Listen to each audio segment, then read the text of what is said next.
you have some time to look at questions 16 to 20.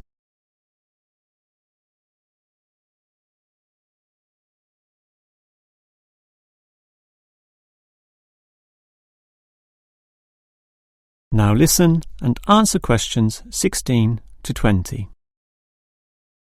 I certainly appreciate all the effort you and your team are taking to fix things here, but I do have one request. And what is that? You said you're going to paint the back wall in my office. Will it be the same colour as before? Yes, we'll make it a nice white colour. Well, that's the point. I'd prefer it to be yellow to match the furniture. The furniture is orange, actually, but I think yellow's a nice match. Can you do that? We can certainly do that. Yellow it is. Certainly a prettier colour than just plain white, or the blue in my kitchen at home for that matter.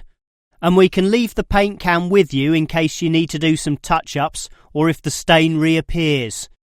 I'll just leave it in the garden shed, the one next to the main classroom. And incidentally, about those birds in the ceiling, I was just investigating and I heard the chirping of little baby birds in there, so there must be some young ones in a nest. I just thought you'd like to know that we can give them to a wildlife reserve. There's one in the next suburb, so that should not be too much trouble. Or you could give them to one of our teachers. I have a colleague who can raise them. I would say the wildlife reserve is a better option, since the people there are used to dealing with animals. And as for that fallen tree, we'll cut it up into small pieces, and that can be firewood in my house, so that won't be wasted either, although the smoke will cause some pollution. But I have a special licence for my fireplace, so no one can object to that. I've noticed also that the university has a garden bin for the smaller items, leaves and sticks and bark and so on, so we can dispose of material in that also.